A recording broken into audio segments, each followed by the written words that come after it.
Hello everybody, welcome back to another episode of Artist Overviews, and today we're going to be doing Frank Sinatra.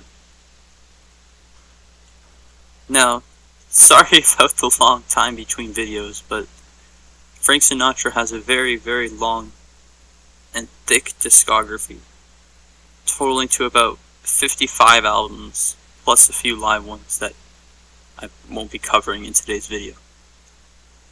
However, I will be covering all the studio albums as well as Sinatra at the Sands, which is the only live album I will cover. For this video, since, like I said, there's such a high quantity of albums, I'm going to be a little bit more brief in my overviews.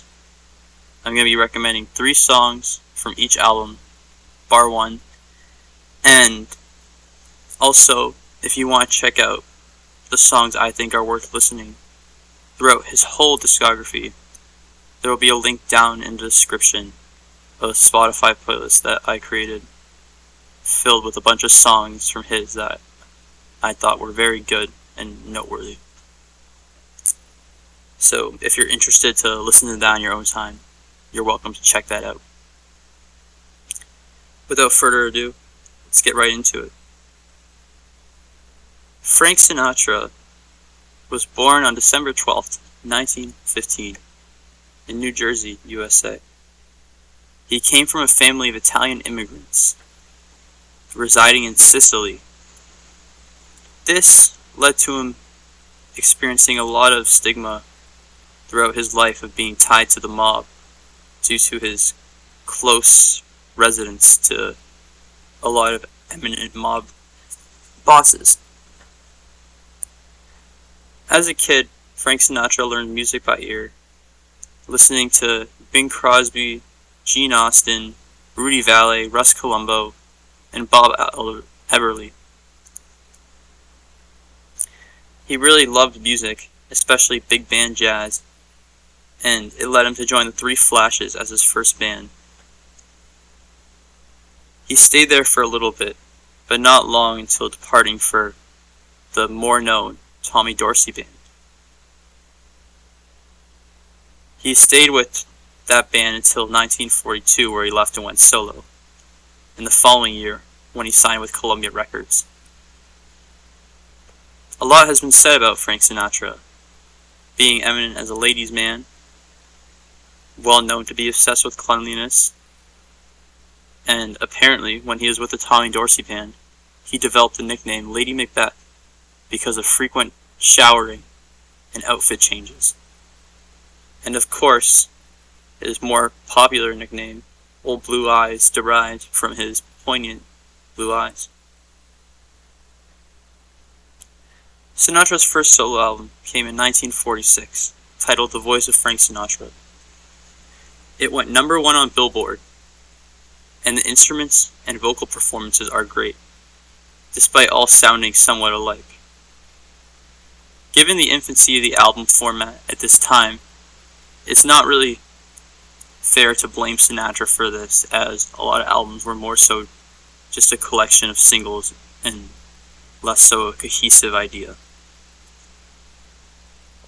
I really like this album as it provides a New York feel, and the production is not only incredible for the time, but also now.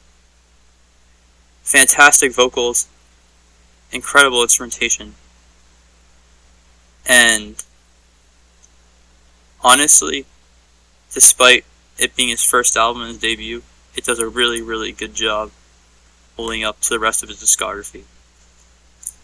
The 3 songs I'd recommend for this album are You Go to My Head, These Foolish Things, and I Don't Know Why, I Just Don't Know Why I Just Do.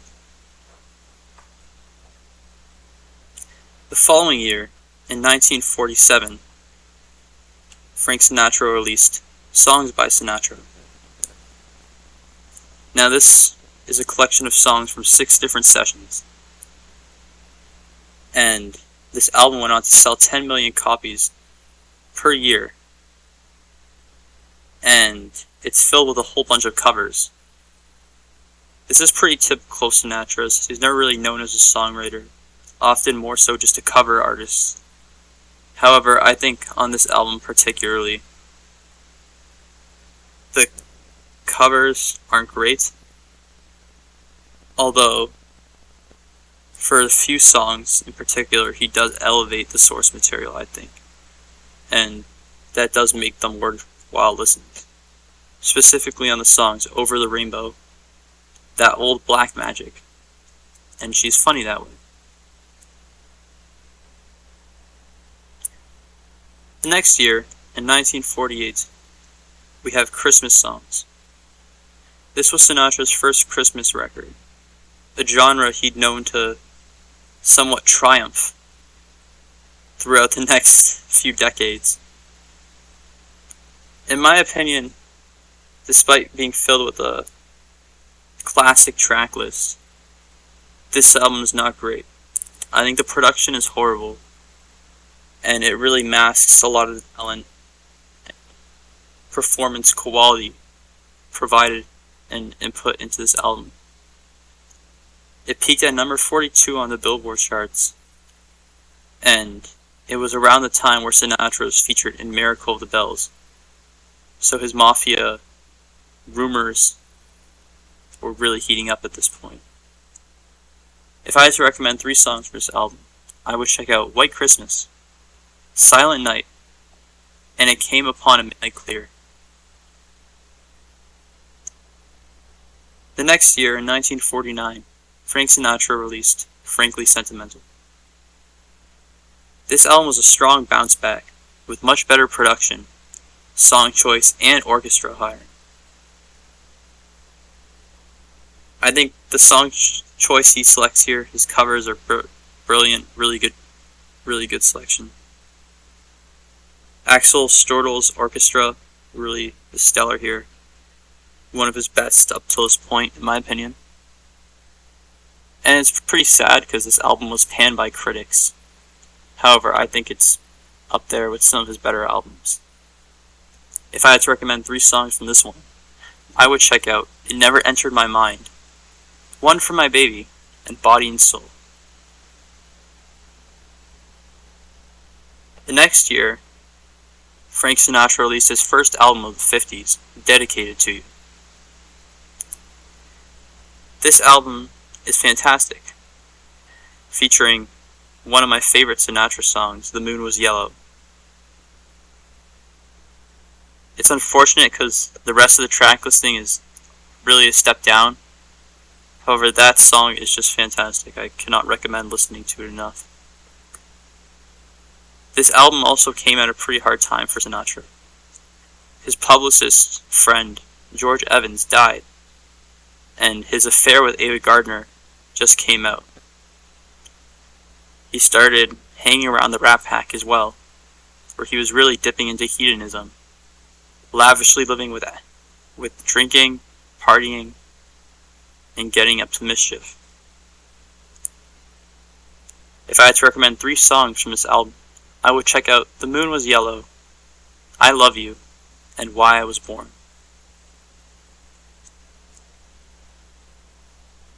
In the same year, Frank Sinatra released another album, Sing and Dance with Frank Sinatra, which was his final Columbia release. This album really embraces the horns and swing genre fully, and definitely puts more weight on the band. It's a big change of pace, and somewhat of a different song, setup than he usually employs. I do like this one though, and if I had to recommend some songs, I would check out It All Depends on You, The Continental, and My Blue Heaven.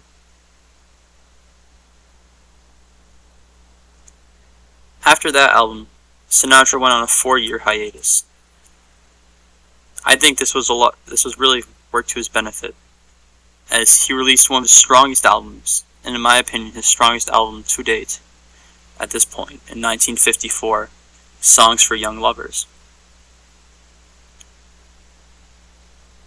This again was coming at the tail end of his affair, and magazines were starting to publish more affairs, affair rumors, including espionages with the likes of Marilyn Maxwell, Lana Turner, Joy Lansing, and Marilyn Monroe.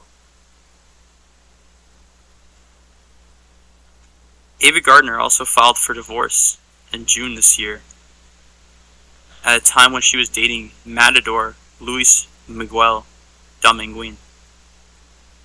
However, the divorce was not settled until 1957. Sinatra has been stated to continuously feeling very strong for her, and they remained friends for life. It was also his first release on Capitol Records. In 2002, this was listed as one of the 50 recordings added to the Library of Congress. Now, if I really had to be transparent, I think this is one of the 3 or 4 albums you should check out from his whole catalog. I sincerely recommend it. I think all the songs are near perfect, and it's really hard for me to choose 3 that I think stand out above the others, but if I had to pick my favorites, I would definitely check out Violets for Your Furs, Little Girl Blue, and I Get a Kick Out of You.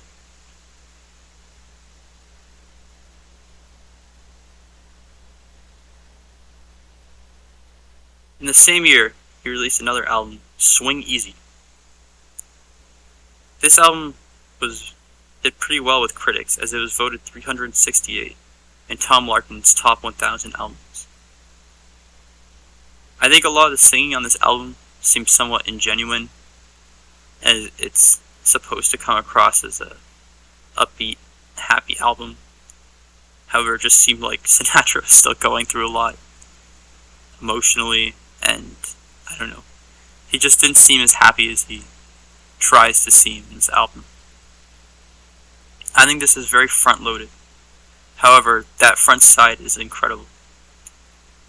For the 3 songs on this album, I would check out All of Me, Jeepers Creepers, and Get Happy.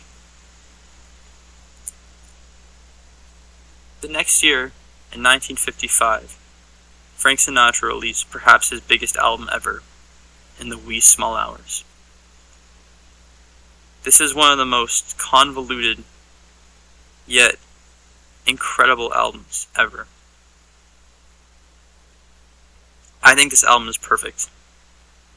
The songs deal with deep themes such as melancholy, introspection, lost love, failed relationships, depression, and nightlife. It has been noted as one of the first concept albums, and the cover artwork really reflects these themes, portraying Sinatra alone near his infamous lamppost on the blue tin street. The album was a commercial success, cementing Sinatra's career resurgence after releasing his past 2 albums with Capitol and winning an Academy Award for the film From Here to Eternity. It peaked at number 2 on the US Billboard 200 chart, where it stayed for 18 weeks and became Sinatra's highest charting album since Songs by Sinatra in 1947. It's been critically acclaimed since its initial release, and it was ranked number 100 on Rolling Stone's Top 500 Greatest Albums of All Time list in 2003, dropping to 101 in 2012, and then 282 in the 2020 update. A lot of emotion went into this album. It was said that Frank Sinatra even attempted suicide while recording it. He was really down as he witnessed the end of several relationships. His relationship with Nancy Barbado, where they split on Valentine's Day in 1950, and Ava Gardner, like I previously mentioned.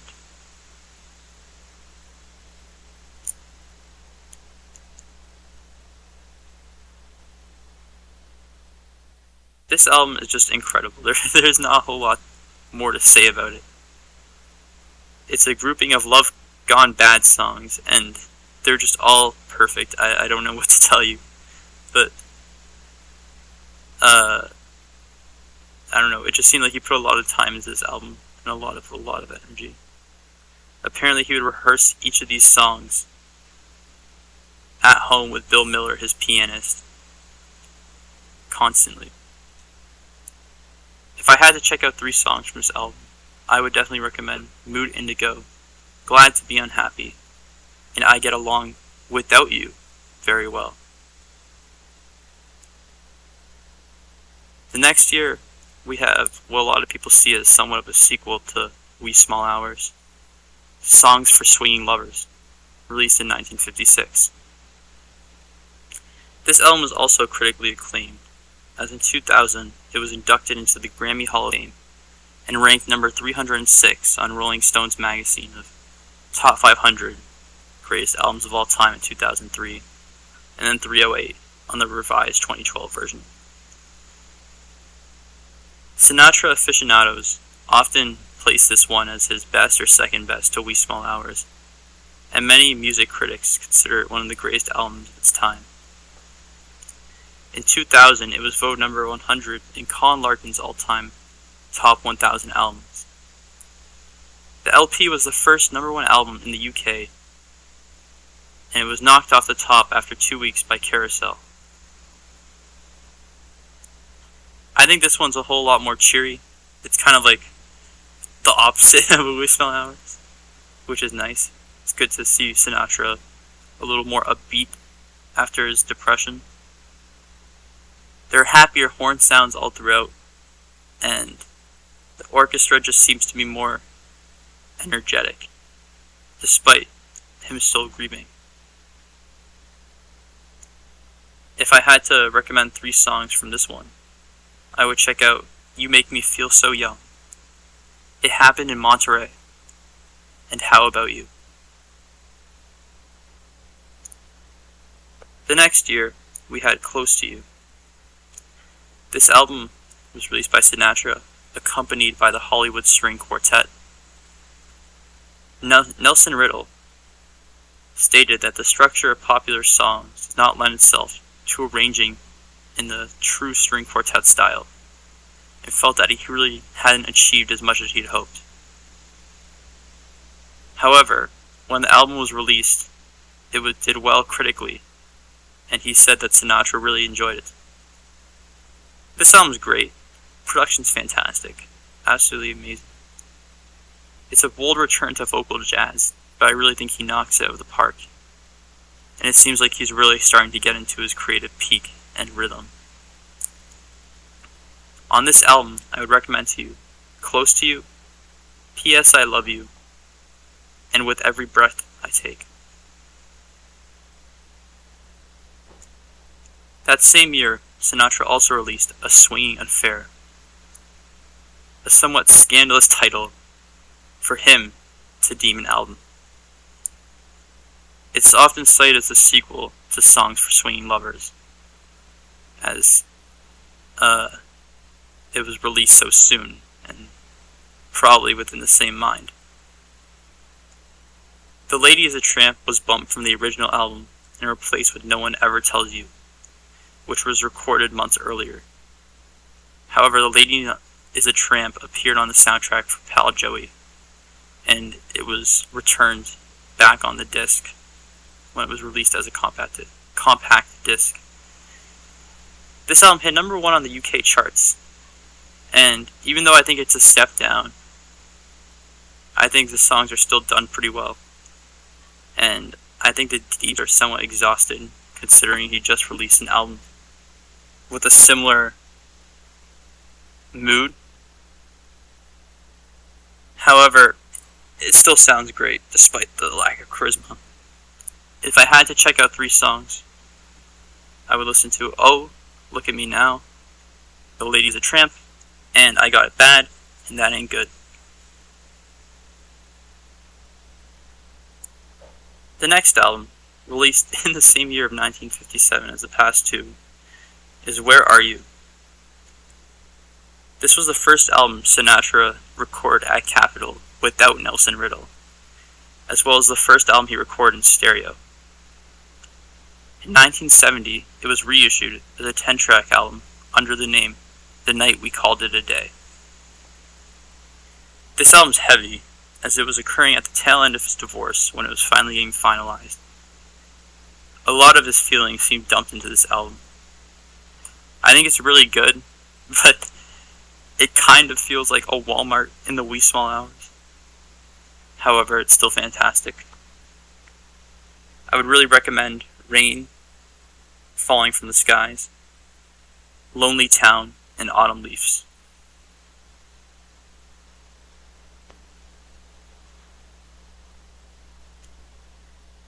The final album he released in 1957 was A Jolly Christmas. This was Sinatra's second Christmas album and his first full-length Christmas one. Capitol released the reissue in 1965 with different cover arts and a new title, The Sinatra Christmas Album. This one has much better production compared to the first Christmas release, and it flows really well, despite the lack of originality. If I had to recommend some songs off this album, I would check out Jingle Bells, The Christmas Song, and Have Yourself a Merry Little Christmas. The next year, Sinatra released Come Fly With Me in 1958. This album came at a weird time in Sinatra's life, as he reportedly broke off engagements to Lauren Bacall in 1958, this same year. In 2000, it was voted number 616 in Colin Larkin's all-time top 1,000 albums, and it was his first collaboration with arranger-conductor Billy May. It was designed as somewhat of a concept album, depicting a musical trip around the world. I really love the cover for this album. However, Sinatra expressed great distaste for it upon seeing a mock-up, suggesting that it looked like an advertisement for TWA.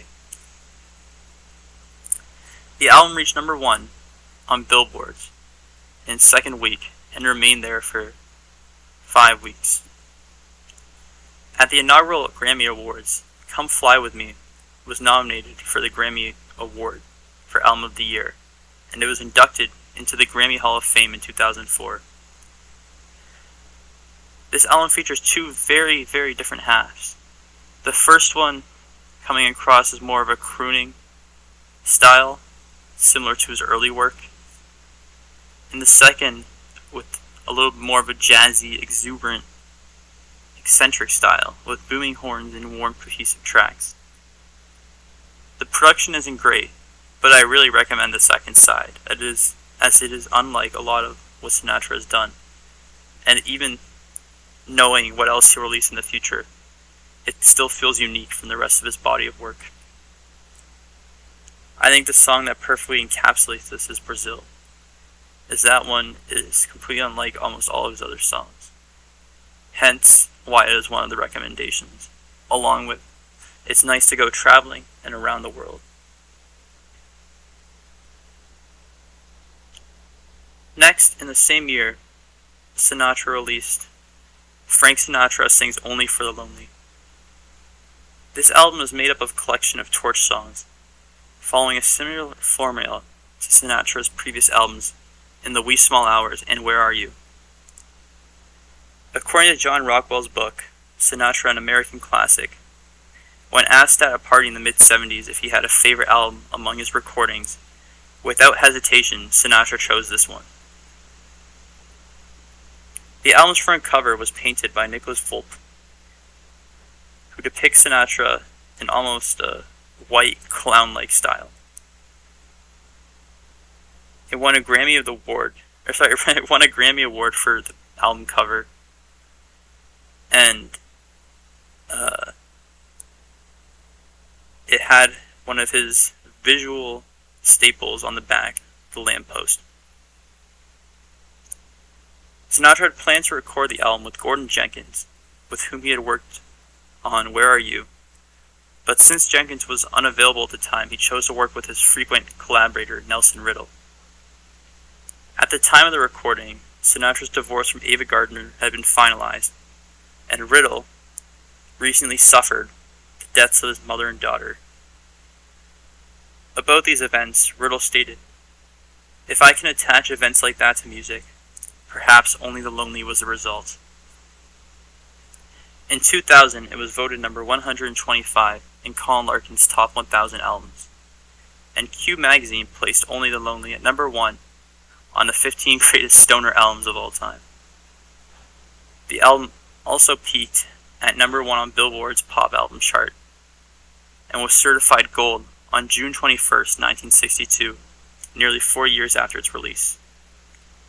As noted by Peter Levinson, Nelson chose several instrumental soloists to communicate the essence of the music on the album. It was nominated for 5 Grammy Awards at the inaugural Grammy Awards in 1959, and for Sinatra Sings Only for the Lonely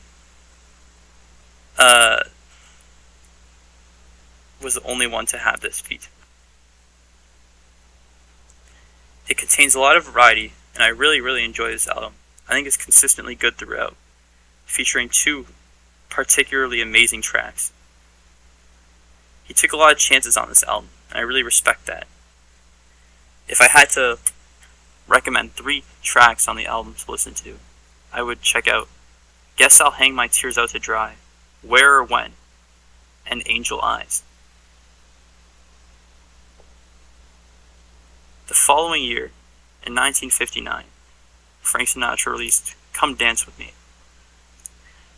Come Dance With Me was Sinatra's most successful album, spending 2.5 years on the Billboard charts. At the 1960 Grammy Awards, Come Dance With Me won the Album of the Year, as well as the award for Best Vocal Performance for a male. Billy May, the album's arranger, also won the Grammy Award for Best Arrangement.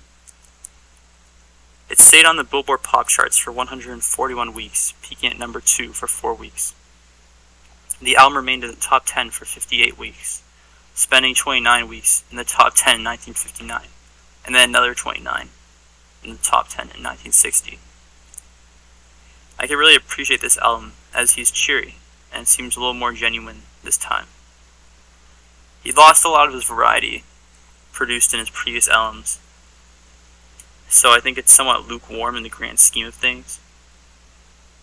However, I still think it's solid. I would check out The Last Dance, Day In, Day Out, and Cheek to Cheek from this album. Frank Sinatra's final album of the 50s, released in 1959, is No One Cares. It is generally considered a sequel to Sinatra's 1957 output, Where Are You?, which is also arranged by Gordon Jenkins, and shares a similar sad, lonesome, and gloomy theme and mood, as well as a similar concept as In the Wee Small Hours and Only the Lonely. It was described by critics as the singer's saddest and darkest album, and Sinatra literally stated himself that it is a collection of suicide songs. At a press interview given around the times of the album's release, Sinatra summed up the mood of the album as, "We left out Gloomy Sunday because it was too swingin'. Seriously though, it was a tough album to make and a tough mood to sustain. But Gordon Jenkins and I were thinking alike, and everything came out perfectly. I like doing this album because I think it will mean something to a lot of people. People who know how it is when no one cares." Touching words. The photograph used for the cover artwork was taken at Sinatra's Puccini restaurant in Beverly Hills, California. Now this one has a particularly somber mood, and I think it's alright, but I don't think anything stands out. If I had to recommend 3 songs though, I would definitely check out Here's the Rainy Day, Stormy Weather, and Just Friends.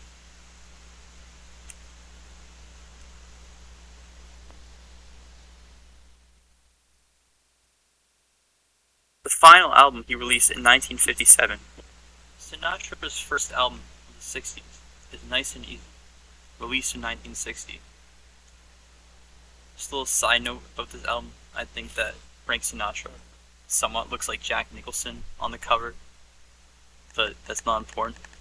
Anyways, all the songs on this album, with the notable exception of the title song, are sung as ballads, and are arranged and conducted by Nelson Riddle.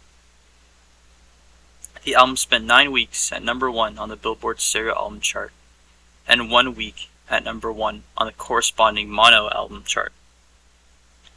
At the 1960 Grammy Awards, Nice and Easy was nominated for Grammy Award as Album of the Year, Best Male Vocal Performance, and Best Arrangement. The song Nice and Easy was released as a single and made it to number 60 on the charts. In 2000, it was voted 545 in Colin Larkin's all-time top 1000 album. This album's chill, and you could really tell that the decade changed. I think it definitely marked an alteration for his music and evolution somewhat. I think you could probably bypass this one in the grand scheme of his discography, but it's still got some decent songs and some good songs. The 3 I'd recommend are Mamzelle, You Go to My Head, and Nice and Easy. Within the same year, Frank Sinatra released Ring-a-Ding-Ding. 1961, Frank Sinatra released Ring-a-Ding-Ding. Not the same year, my mistake. It was an inaugural record on Sinatra's Reprise label, and though the initial concept was an album without ballads, it consisted only of up-tempo swing numbers. The title track, Ring-a-Ding-Ding, was specifically written for Sinatra by Sammy Callion and Jimmy Van Heusen. It reached number 4 and was given favorable reviews. And although a similar album, Sinatra Swinging Session, was released on Capitol a mere 2 months prior, Ring-a-Ding-Ding managed to maintain a 35 stay on the charts in the UK, and the album reached number 8 and stayed for 9 weeks on the chart. It was a strong performance for him and his orchestra, and it has good hits, but there's a lot of filler on this album, I think. If I had to recommend 3 songs, I would listen to A Foggy Day, In the Still of the Night, and Ring-a-Ding-Ding. The same year, 1961, Sinatra released Come Swing With Me. This album is Sinatra's final swing session with Capitol, and his next album, Point of No Return, would be composed mostly of torch songs on Capitol. This one's a bad release in my opinion. It falls flat, and even though it returns to the upbeat mood, it kind of also returns to that ingenuineness I was talking about earlier. Really not to say, I didn't really like this one. That's all I could tell you. I think most of the track list isn't great, with the exception of the Old Black Magic. And on that note, the 3 songs I recommend are the Old Black Magic, Day by Day, and Sentimental Journey. In the same year, Sinatra released Sinatra Swings in 1961. It was his 22nd studio album, and one of his first to work with Billy May and his orchestra. This album has 2 titles, and that's because Capitol thought the album, which was originally titled Swing Along With Me, was too close to the title of his previous album, Come Swing With Me. So, through court order, they required Reprise to change the title of this, and his second Reprise album to Sinatra Swings. It was advertised on the record sleeve as featuring 12 of the most uninhibited Sinatra things ever recorded.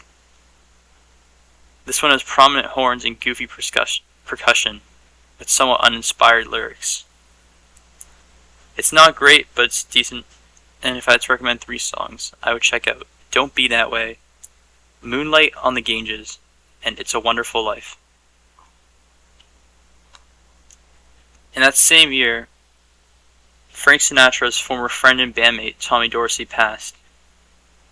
So, thus, as a tribute, he recorded an album dedicated to him recording or re-recording some of the songs that Dorsey performed. Reviews of this album were mixed, and some noted that it was a well-intended effort, but it kind of flopped in comparison to some of his other records. although it also received some praise, with some people thinking that it was good to do re-recordings of some of these older, worse production songs, or worsely produced songs. It's also complemented by a more mature Sinatra, who seems to have a better grasp on his vocal abilities and interpretations. It has great tracks, but it's limited. The smaller orchestra highlights Sinatra more, but it does detract from this record somewhat. The 3 songs I'd recommend for this album are Polka Dots and Moonbeams, It Started All Over Again, and The One I Love. The following year, in 1962, Frank Sinatra released Sinatra and Swings. In this year, Sinatra reportedly broke off engagements to Juliet Prose, and it was the first record Sinatra released and recorded with Costa. They went on to work with each other in Cycles, Some Things I Missed, and Trilogy later in his career. Costa subsequently felt that the album was and will always be the hallmark of his existence, and Sinatra's son, Frank Jr., thought that the album, with its large orchestra and lush string sound, marked a new era in his father's recordings. This album has a big focus on the vocals, and is mixed really well with great spacing. It does feature some filler, but I think overall it's strong, and I would check out It Might Be As Well, It Might As Well Be Spring, I Hadn't Anyone Tell You, and Night and Day. Later in the same year, Frank Sinatra released Point of No Return in 1962.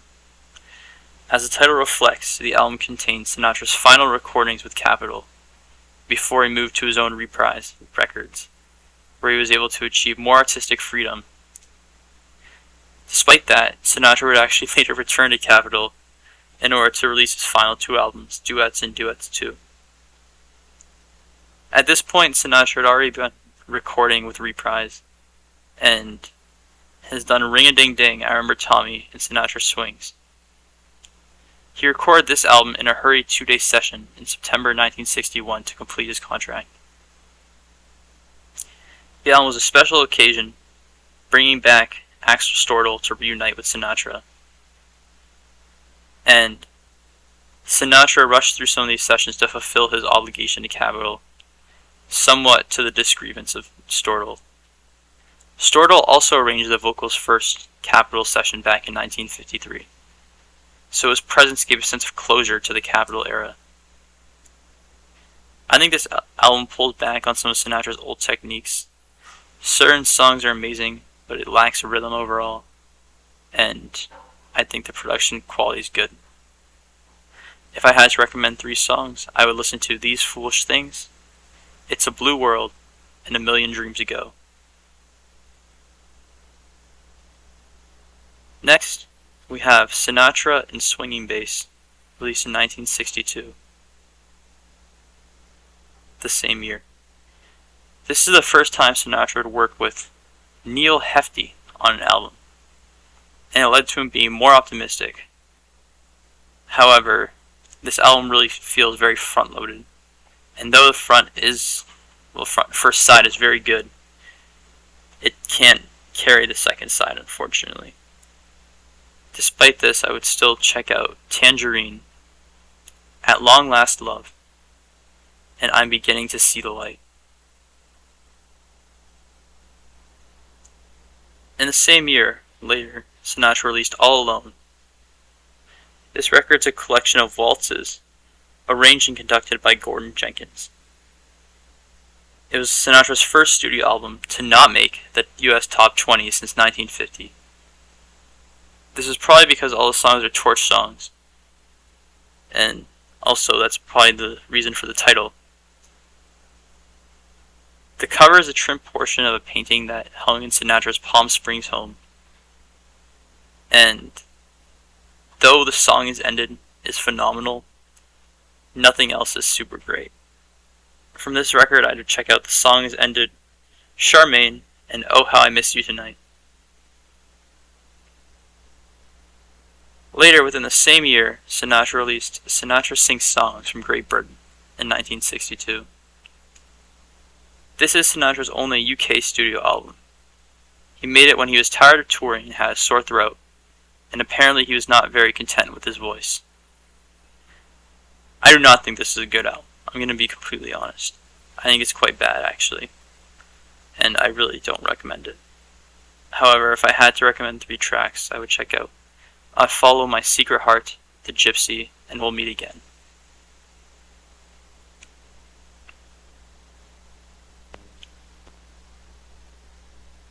The next album Frank Sinatra released is Sinatra-Basie, a historical musical first, in 1962.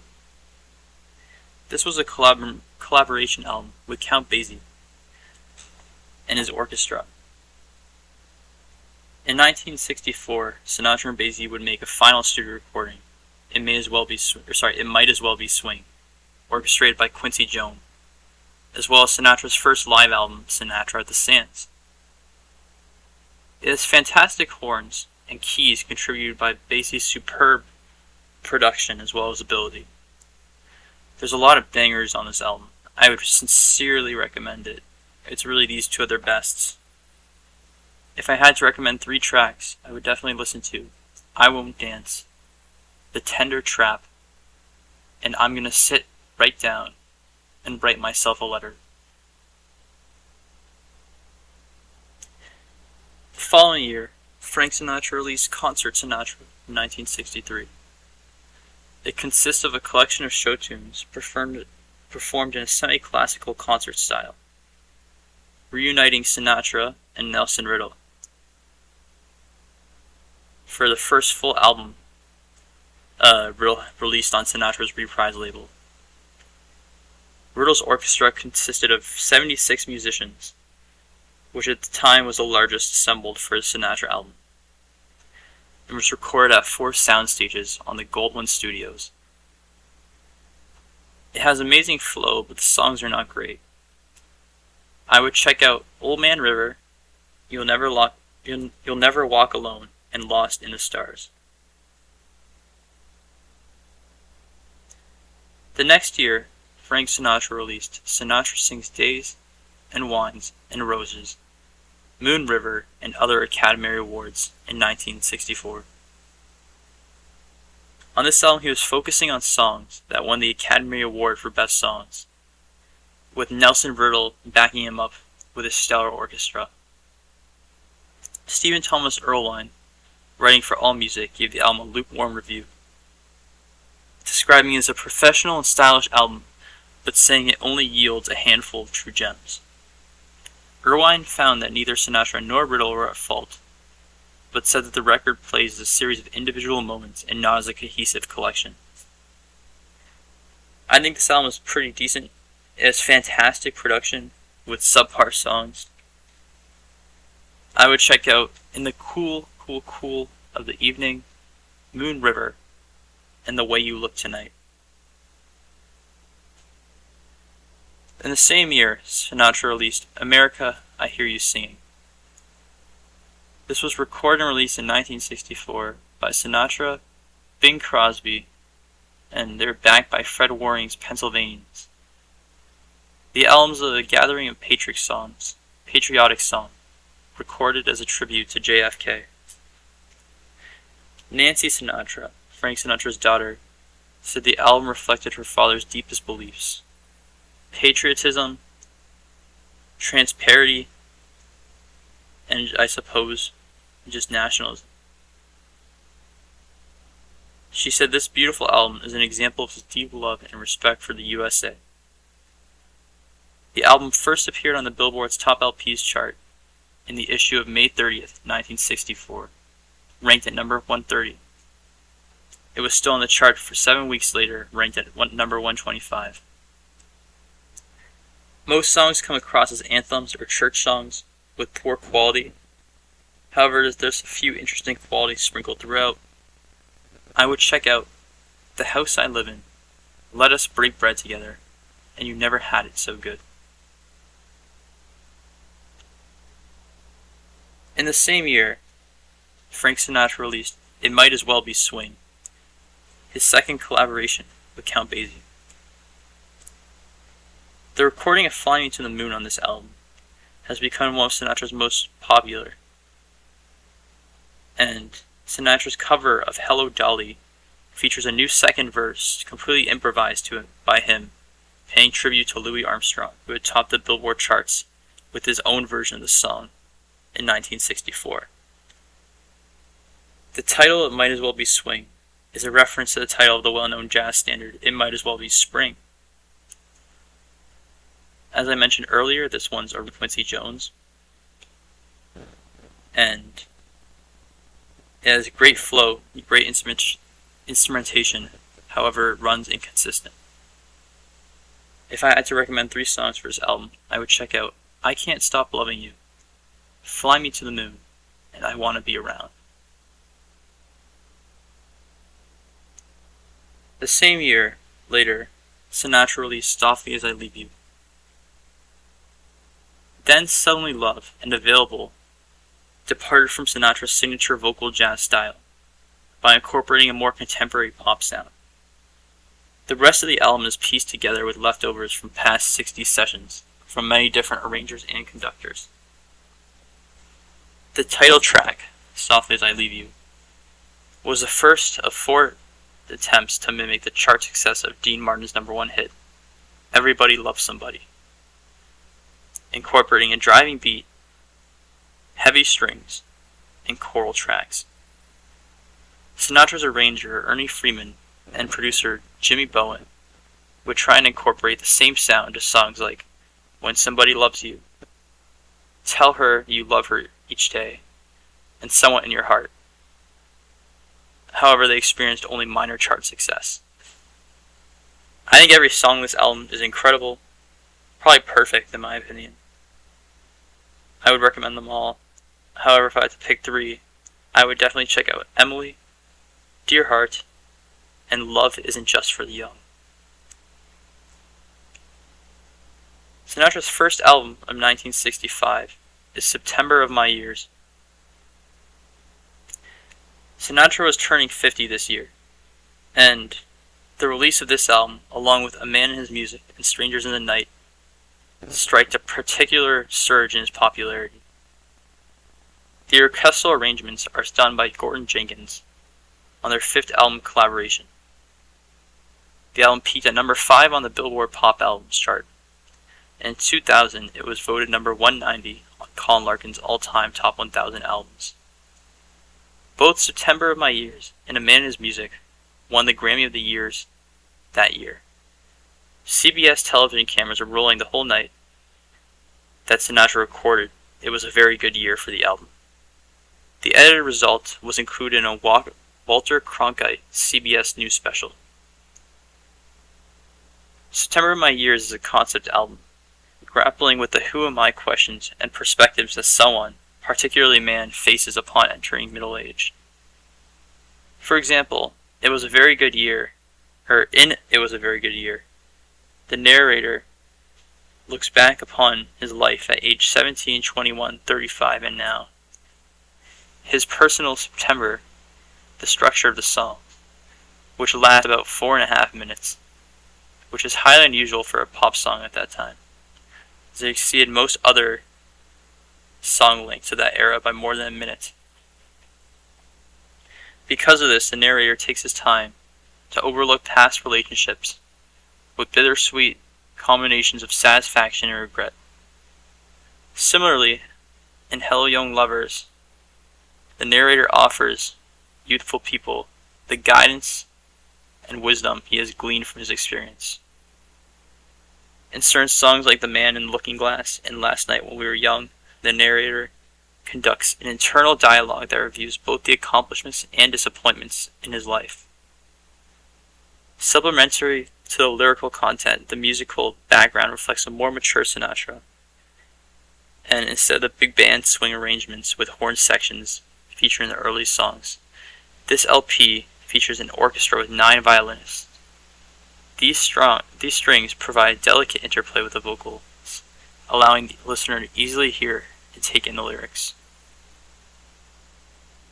Personally, I think this album is kind of subpar, but I think the instrumentation is good, just kind of underused.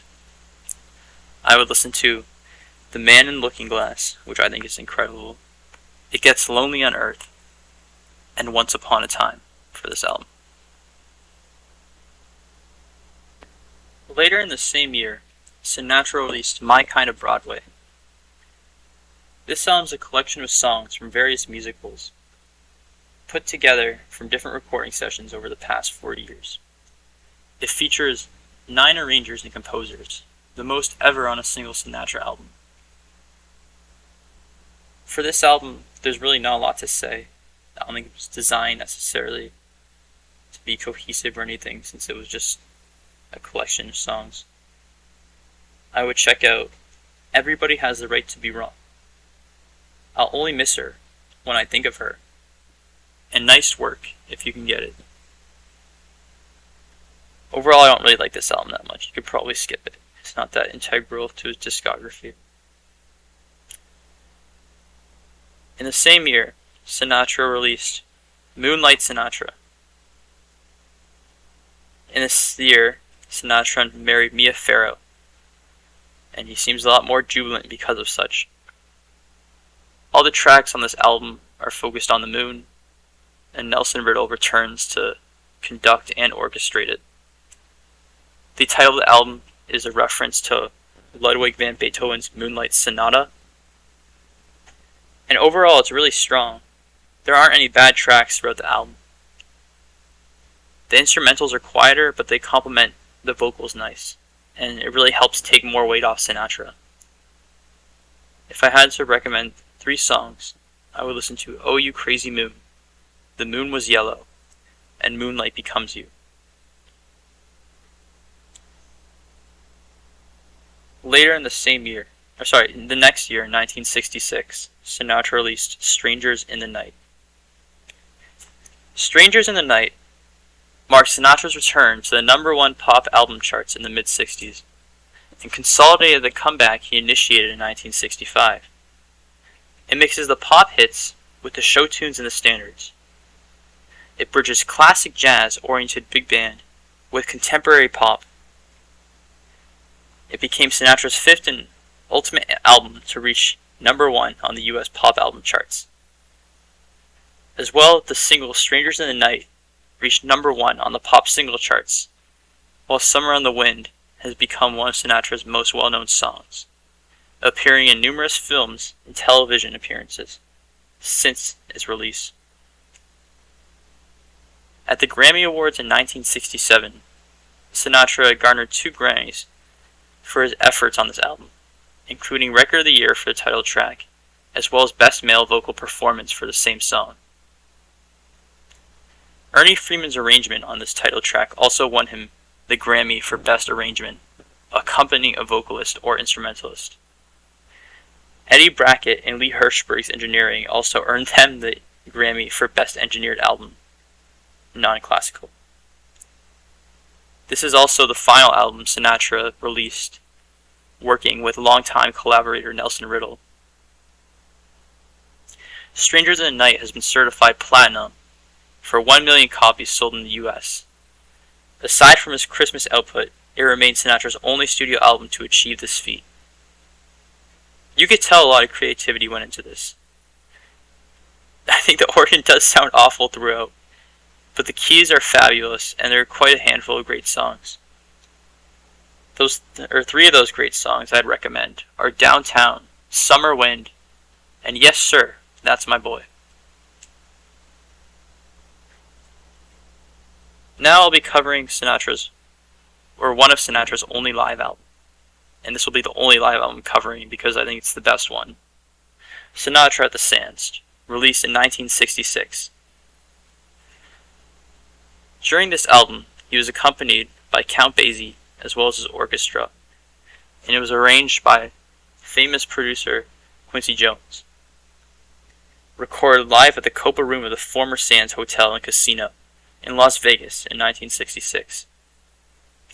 It was Sinatra's first live album to be commercially released, and contains a lot of definitive readings of songs very associated with Sinatra. The album was certified gold by the Recording Industry Association of America and in 2000 it was voted number 461 on Colin Larkin's all-time top 1,000 albums. The tea break section of the album contains comic relief provided by Sinatra, during which he makes jokes about the drunkenness of Dean Martin, and the evening parties at his home in Beverly Hills. Also, Sammy Davis Jr.'s autobiography, Yes I Can, and the hotel hiring him for 4 solid weeks as a cleaner, as well as jokes about himself being so skinny that his eyes were single file, and between those two and his belly button, his old man thought he was a clarinet. He turns down any news that he'd recently turned 50 as dirty communist lie, direct from Hanoi, and that he was really 28 and would have been 22 if Joe E. Louis hadn't wrecked him from drinking. He finishes the segment with a summary of his early life, work lifting crates and serving as a rivet catcher from a cockeyed guy who couldn't hit a bull in a fanny with a bag of rice, and describing Edward Bowes as a pompous bum with a bulbous nose who used to drink Green River. This album is great. The crowd work is really, really good, and it features some good versions of lesser known songs. I'd check out The Shadow of Your Smile, Fly Me to the Moon, and Get Me to Church on Time for this album. Later in the year, Sinatra released That's Life in 1966. This album was arranged and conducted by Ernie Freeman, and the album is very notable for its title song, That's Life, which proved to be a top 5 hit for Sinatra at the time, when rock music was beginning to dominate the music charts. The title track is incredible, but in my opinion the rest of the album is pretty bad. I would check out Stand and See, That's Life, and Cathedral. In the following year, 1967, Frank Sinatra collaborated for the first time with Antonio Carlos Jobim.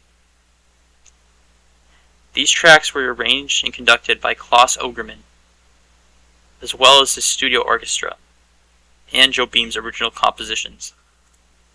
The album features 3 standards from the Great American Songbook, Change Partners, I Concentrate on You, and Baubles, Bangles, and Beads, all performed in the bossa nova style. At the 10th Annual Grammy Awards in 1968, Frank Sinatra and Jobim's album was nominated for the Album of the Year, but lost to Sgt. Pepper's by the Beatles. Sinatra had won the previous 2 Grammy Awards for Album of the Year, in 67 and 66, and was also nominated for the category of Best Vocal Performance Male, despite losing to Glenn Campbell's recording of By the Time I Got to Phoenix. Jobim had to wait for Sinatra to return from a holiday in Barbados, where he was taking a mutually agreed break from his marriage to Mia Farrow. Guitarist Alan Viola played on Change Partners due to Jobim's difficulty with the track, however he is not credited on the album. Overall, this album is a really strong collaboration. Antonio Carlos Jobim is obviously a legend in the jazz scene himself, and his instrumentals I think really pair well with Sinatra. Very similar to the Basie collaboration that was occurring in the 60s. If I had to recommend 3 songs, I would listen to Quiet Nights of Quiet Stars, Girl from Ipanema, and How Insensitive. In the same year, 1967, Frank Sinatra released The World We Knew. The album's title track reached number 30 on the Billboard's Top 100 chart, and number 1 on the Easy Listening chart in 1967. The second track, Something Stupid, a duet between Frank Sinatra and his daughter Nancy, reached number 1 on both charts. This was also the first album to feature Nancy. Stephen Thomas Erlewine reviewed this album for AllMusic and gave it a 2.5 out of 5 stars.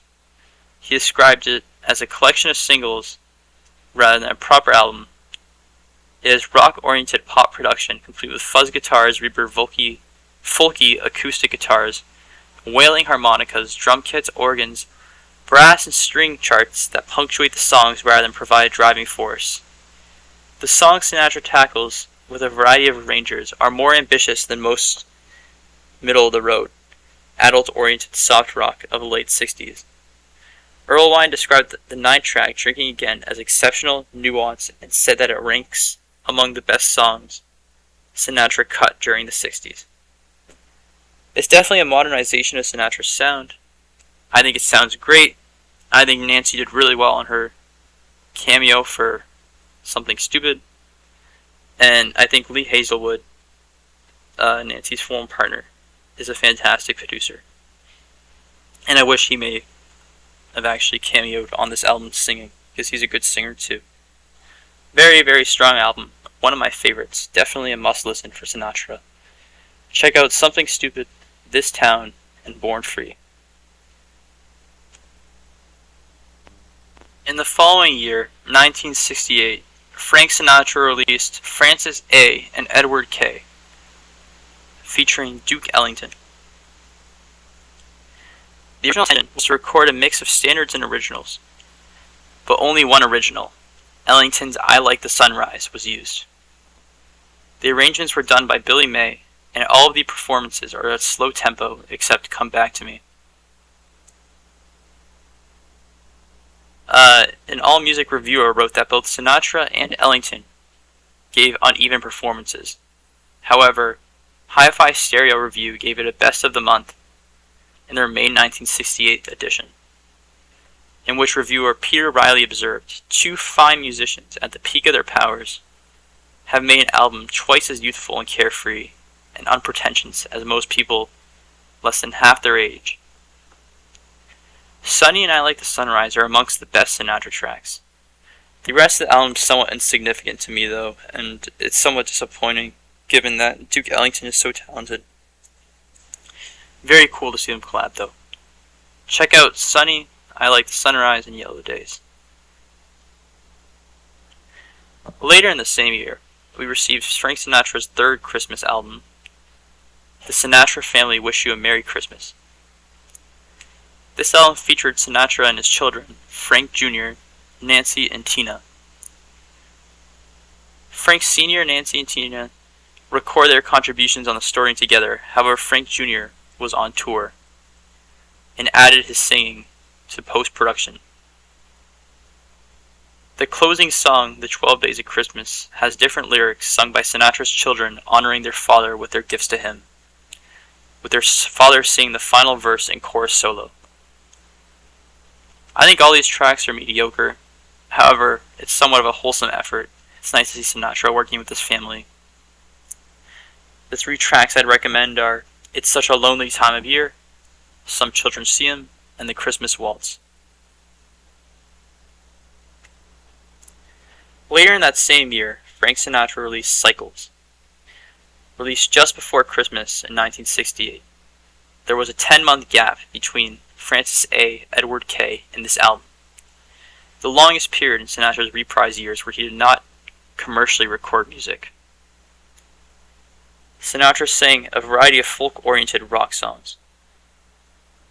The title song was released as a single, reaching number 23 on the Billboard Hot 100 chart, and number 2 on the Easy Listening chart, while the album peaked at number 18 on the Billboard 200 chart.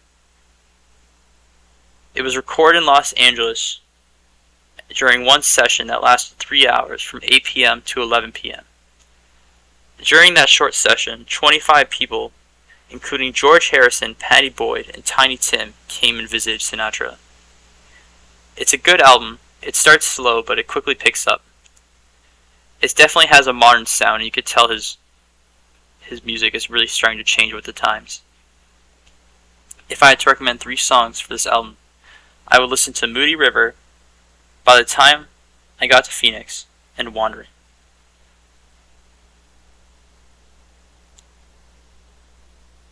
Next we have Frank Sinatra's first album released in 1969, My Way. At this point in Sinatra's life, him and Mia Farrow had already divorced in Mexico in 1968. The album is more so a collection of 10 modern pop songs, such as Miss Robinson, Yesterday, and If You Go Away, as well as the anthemic title song My Way, which basically became Sinatra's theme song in this stage of his career. On December 30th, 1968, in LA, a few hours before going to celebrate the New Year in 1969 at the Sands Casino from Las Vegas, My Way was recorded and mixed at East West Studios, then called Western Records. It's his penultimate 60s release, and it features two very, very good songs and a lot of subpar songs. 3 songs I would recommend, though, are Hallelujah, I Love Her So, My Way, and All My Tomorrows. Next, we have Frank Sinatra's final album of the 60s, A Man Alone. A tribute to a poet, all songs on this album were written by Rod McEwen. Love Has Been Good to Me reached number 8 on the British charts, and was also notably recorded by Johnny Cash. I think there's a really strong 4-track run in this album, but not much else. If I had to recommend 3 songs, I would listen to The Single Man, The Beautiful Strangers, and Lonesome Cities. Following A Man Alone, we received Frank Sinatra's first album of the 70s, and personally my favorite Sinatra album, Watertown. This album is also a concept album, centered on a man from Watertown, New York. Performed in a series of soliloquies, the nameless narrator tells his heartbreaking story of personal loss, where his wife leaves him and his 2 sons, their 2 sons, to try and chase the allure of the big city. This album was produced and co-written by Bob Gaudio, one of the 4 members of the 4 Seasons, with Jack Holmes also co-writing the songs. This is the only album where Sinatra ever voiced over pre-recorded orchestral tracks. The album was released to mixed critical reviews and bad sales, with it being Sinatra's only major album release not to chart in the Top 100 or Billboard 200. Given time, it has since been re-evaluated and considered one of his best albums. In 1969, when Sinatra's sales were low, he tried to combat it when he agreed to make the concept album with Bob Gaudio. He was no stranger to concept albums, having done The Wee Small Hours and others. However, Gaudio and Valli brought Sinatra a fully written album that told the story of the man raising his 2 sons while his wife left him for the city. The orchestral tracks were recorded in New York at Columbia 30th Street Studio, also referred to the Church, unlike his previous work. For this album, I'm going to go through some of the plots behind the concepts, breaking it down, probably more in depth than any other album. In part 1 of the album, we have Watertown, which is the setup for everything that followed. He had in mind as a model Lazy Afternoon, wanting to portray the languid feeling. Number 2 was Goodbye, she quietly says. Sinatra said he had a line in his head, "There is no tempest in the tea." That's what brought him there. He liked the idea of those kinds of goodbyes and that people have where nothing is happening emotionally. Apparently it knocks him out when there's nothing on the surface. People are just sitting at a coffee shop and devastated at what happened. They don't evoke their feelings. Instead, they just put sugar in their coffee and spoon cake. They are having a soft conversation, but meanwhile a life is coming apart. Then for a while depicts the feeling in your life when you know something's about to go really terrible. You know, for 5 minutes the sun is shining, everything is beautiful, and suddenly the person you cared about most is gone. And it all comes back. It's one of those horrible things about grief. Then we have Michael and Peter. This is a reference to the children in the concept album that he lost in his first marriage. He said he would have had a child by himself if he could, but in a funny kind of way, Gaudio's kids were the models for that song.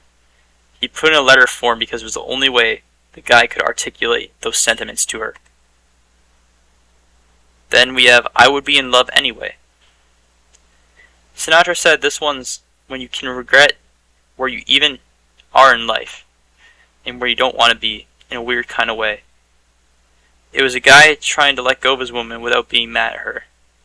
You know the story. He was never really mad at her, but he kind of understood she had to go. In Elizabeth, my favorite song on the album, Sinatra said he really loved that name. Bobby was writing the song, and the word just fell into the melody. He thought of a girl named Elizabeth and wrote those words as a tribute to her. We have What a Funny Girl You Used to Be.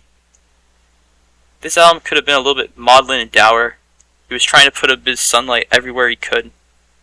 It was somewhat of a retrospective song. And it was more of an indication that him and his wife had been childhood sweethearts. Sinatra liked that idea, as he thought of them as probably kids together growing up. He wanted to try and portray a sense that they knew each other for a long time. Then we have What's Now Is Now. In this song, it pretty much alludes to the fact that the lady has gone with someone else. She has embarked on a new relationship, and he's having a hard time accepting that. This is the part where it forced her to go to the main city. The guilt in this song, and it really opens up the story. Then we have She Says, which is supposed to be a triple turn. He's nervous of the small talk, and the kids are resounding his fears. Why is she sending this letter? What is going on? It's such good news, they can't believe it, they don't trust it. The twist is her saying she's coming home, but they just don't believe her. Then we have The Train, where you find out that he didn't send anything to her and she's not coming back. Although you're all getting this from his perspective, she never got any of this. She never heard this album. She may have come home. She never saw this side of him. And I think this really reflects a lot of Sinatra's relationship turmoil experience at that point. Just a lot left unfinished. In the epilogue we have Lady Day, where he saw the woman as someone who had talent, someone who wanted to be a singer, a hometown person. His whole focus was family and business. The type of guy who lived in Watertown, who really lived in Watertown. The girl was more restless, a contemporary woman who wanted to do her own things independently. She wasn't liberated enough to tell him, as she didn't think he'd understand, as he was a good guy, but she wanted more. She left her family and went for a career. And the question is begged to ask, of whether it was good for her or not. In the following year, Frank Sinatra released Sinatra and Company in 1971. This album is pretty good. Not as good as Watertown, but the first side of the album being in bossa nova style really amplifies it. The second side is more influenced by soft rock, featuring 2 John Denver covers. They were originally cut for a follow-up to the widely acclaimed Sinatra and Jobim, arranged by Deodato. However, once the recordings had been completed and the artwork finalized, the 8-track tape was released, and it briefly made available with the decision to not do that. Given some of Sinatra's less mainstream albums hadn't performed well, the anxieties drove to the creation of this hybrid. It's a good second effort, but Jobim's samba influences really carry here, and I think Sinatra kind of falls flat, to be honest. I really like the slow, sweet songs, though.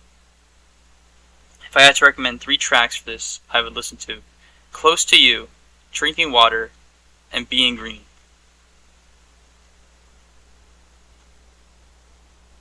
Two years later, in 1973, Frank Sinatra released Old Blue Eyes Is Black. Sinatra returned from his brief retirement with this album to a whirlwind of publicity. It was a commercial success, earning gold status and peaking just outside the top 10 on the UK Billboard album charts. It was also accompanied by a TV special, Mag Navox Presents Frank Sinatra, which reunited him with Gene Kelly. I think this album's terrible, if I'm being completely honest. and I think most of the songs, except two, aren't worth listening to at all. Those two songs I'd recommend are Dream Away and You're So Right. The rest of the album, I think, really is not worth listening to, if I'm being honest. The next year, Sinatra released Some Nice Things I Missed in 1974, consisting mainly of songs made by other artists. The title reflects that Sinatra was catching up on songs that came out while he was in retirement from 71 to 73. I think a good percentage of these covers are worse than the original, and I think there's a lack of investment considering he went on hiatus and he kind of made this album. It just seemed like a cop-out. He also got married 2 years from here, 1976, to Barbara Marx, who he stayed with till he died. And though Sinatra was critical of the church on many occasions, he had a pantheistic Einstein view of God in his earlier life, and was inducted into the Catholic Sovereign Military Order of Militia in 76, and turned to Catholicism for healing after his mother died in a plane crash in 1977. He died as a practicing Catholic and had a Catholic burial. If I had to recommend 3 songs from this album, I would check out I'm Gonna Make It All the Way, Satisfy Me One More Time, and What Are You Doing with the Rest of Your Life? This brings us to Frank Sinatra's first release of the 80s, Trilogy, Past, Present, and Future. This triple album includes Sinatra's last top 40 hit, Theme from New York, New York. Each of these 3 records were done as an individual work portraying different epochs in Sinatra's career. Each one arranged with a major collaborator: Billy May, the past, Don Costa, the present, and Gordon Jenkins, the future. Nelson Riddle also contributed some arrangements on Something. For the past section of the album, Sinatra recorded standards for the first time since early 60s. The Song Is You, It Had to Be You, and All of You. The present focuses on pop hits like Love Me Tender, Something, Song Sung Blue, MacArthur Park, and Just the Way You Are. Stephen Thomas Erlewine's review described the future as a mess, although it was called ambitious, experimental, and self-referential. More of a free-form suite than a set of songs. Kind of his normal review, to be honest. And I feel the same way. I think it is definitely a bold undertaking to go for a triple album this late in your career.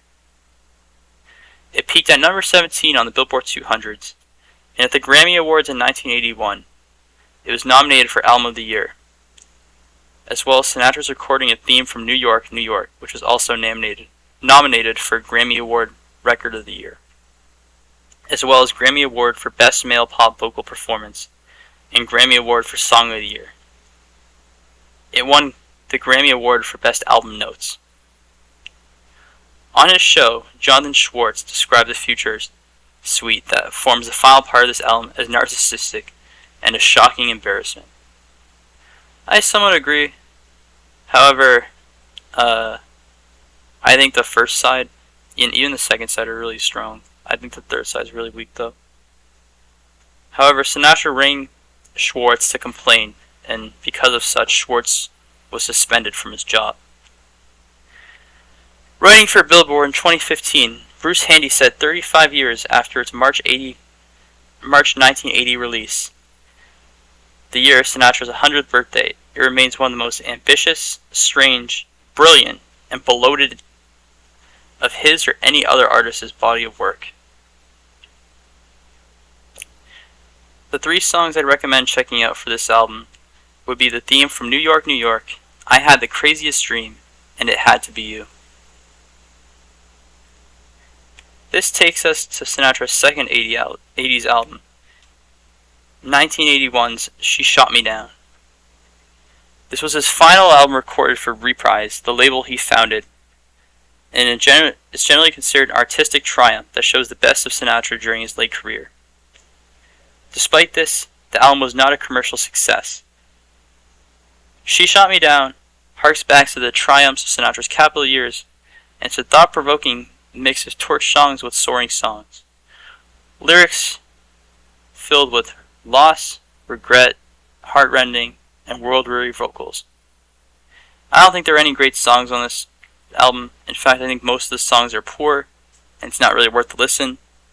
However, if you had to be suggested 3, I would check out The Big Bang Medley, I Loved Her, and A Long Night.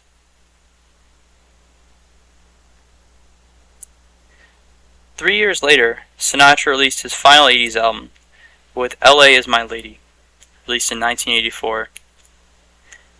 It's the 57th and final solo studio album by Frank Sinatra, produced by Quincy Jones. The album came after an album Duets between Sinatra and Lena Horne, pushed by Jones, was abandoned after Horne developed vocal problems and Sinatra, committing to other engagements, couldn't wait to record. This was the first album Sinatra had recorded with Jones since It Might As Well Be Swing in 1964, 20 years earlier. The sessions were filmed to a small audience and released as a portrait of an album the following year, and a documentary displays Sinatra meeting Michael Jackson for the first time, with Jones affectionately calling Jackson smelly. Singers Dean Martin, Donna Summer, Michael McDonald, and Van Halen members David Lee Roth and Eddie Van Halen made cameo appearances in the video for L.A. Is My Lady, which in turn made a moderate rotation on the fledgling MTV network. Despite its title, the album was mostly recorded in New York City, and it peaked on number 58 on Billboard 200 and number 8 on the top jazz album charts.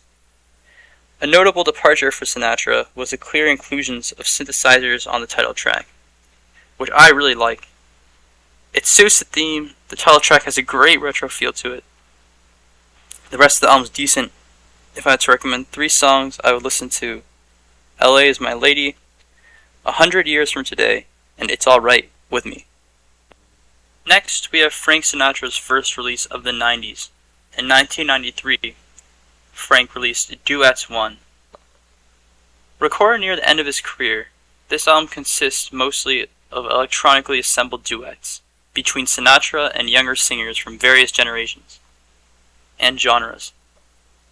The album was successful commercially, debuting at number 2 on the Billboard album charts and reached number 5 in the UK, selling over 3 million copies in the US.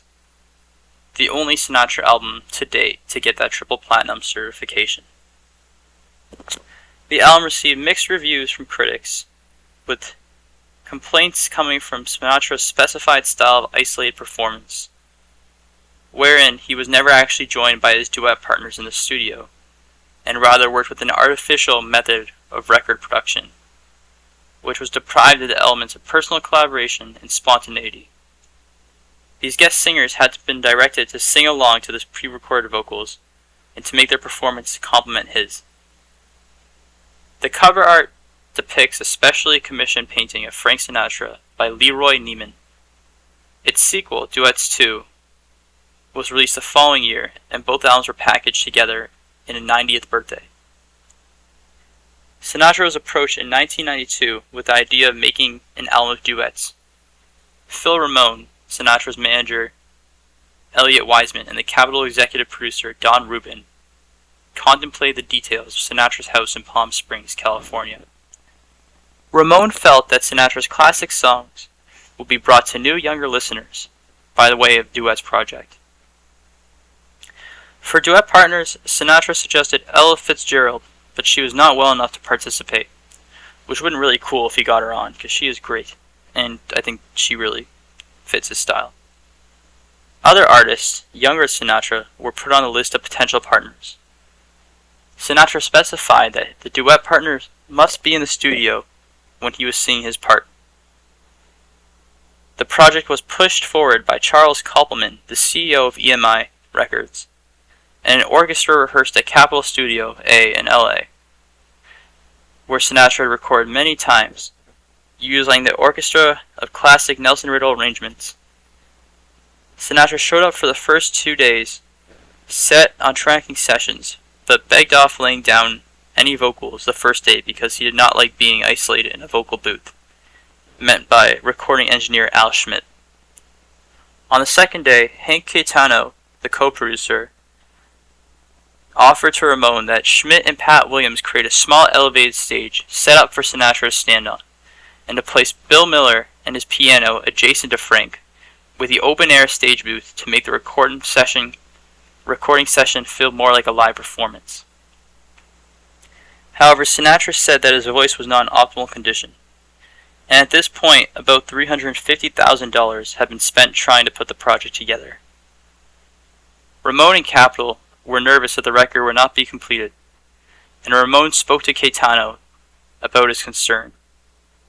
It was suggested that since Caetano was Frank's production manager and close friend, that he remain near Frank to help in the sequence of songs to detail which takes were acceptable and if a retake was required or not. Caetano further suggested to Ramon that they record with wireless microphones, so that Frank was accustomed to doing his live performance. 9 songs were recorded in 5 hours, beginning with Come Fly With Me. Capitol Records and A&R chief Don Rubin was in attendance during the recording sessions. The various duet partners were invited to participate remotely. The recordings sent to Capitol by way of IDSN digital telephone lines, connected by EDNet to the digital recording equipment. Bono and Aretha Franklin asked that Ramon fly out to appear in person at their local studios to improve the quality of the tracks, and Bono recorded his part to I've Got You Under My Skin while standing on the couch in STS Studios control room in Dublin, singing into a handheld microphone. After Franklin recorded her part to What Now My Love in Detroit, she recorded a personal message to Sinatra thanking him for the opportunity. The duet of My Way and Luciano Pavarotti was not recorded in time to make the primary release of Sinatra's duets. It was placed on the Sinatra 80 album and then added to subsequent pressings of duets as a bonus additional track. The album was advertised as the recording event of the decade, and some observers, including myself, are still not satisfied with the recording process as well as the output. Overall, it's alright. It's got a high-profile guest list. I think some turned out worse than better. Bono's track especially stood out to me, and again, I think it's solid, but not essential.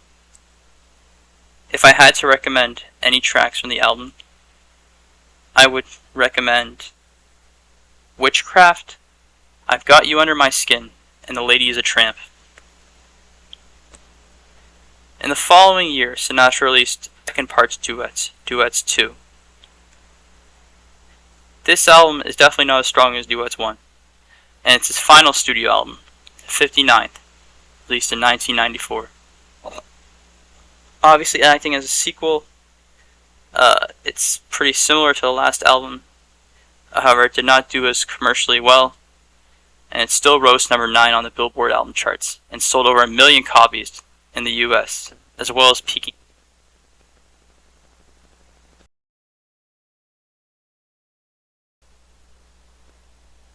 in the UK. The album received mixed reviews from critics, and although some viewed it as an improvement over its predecessor, a lot also didn't. The album did win Sinatra a 1995 Grammy Award for Best Traditional Pop Vocal Performance, his last competitive Grammy Award. These would be the last studio recordings made by Sinatra, who had begun his recording career 54 years earlier.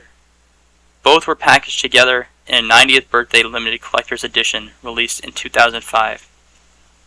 I think this one's incredibly mediocre and a huge letdown for his final album.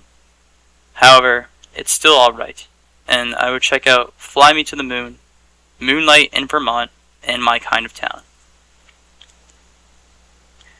Obviously, Frank Sinatra is very famous and he influenced almost every artist that came after him. Big bands like the Beatles to newer artists like Amy Winehouse. He pretty much influenced everybody. He was the start of contemporary music. one of the pioneers of the album format, and a true legend, undoubtedly. Tragically, Frank Sinatra, during the final years of his life, was in bad health and often hospitalized for heart and breathing problems, high blood pressure, pneumonia, and bladder cancer. He made no public appearances following his heart attack in 1997, and on the night of May 14, 1998, Sinatra died from a heart attack at Cedars-Sinai Medical Hospital Center in Los Angeles, with his wife Barbara at his side. He was 82 years old, and his last words were, "I'm losing." Rest in peace to Mr. Sinatra. Anyways, this has been a very long video, and if you made it to the end, I really appreciate you. I put a lot of time into this, so it really means a lot. I hope everybody watching enjoyed it. I'll try and be more active in the future. I assume I will be, given that not every artist has a 59 album long discography. However, it's great to be back. Thank you very much. Remember, if you're interested in hearing the songs I think are particularly good and especially worth hearing, I made a playlist and it is in the description, so you could check that out. Have a good one, guys. Take care.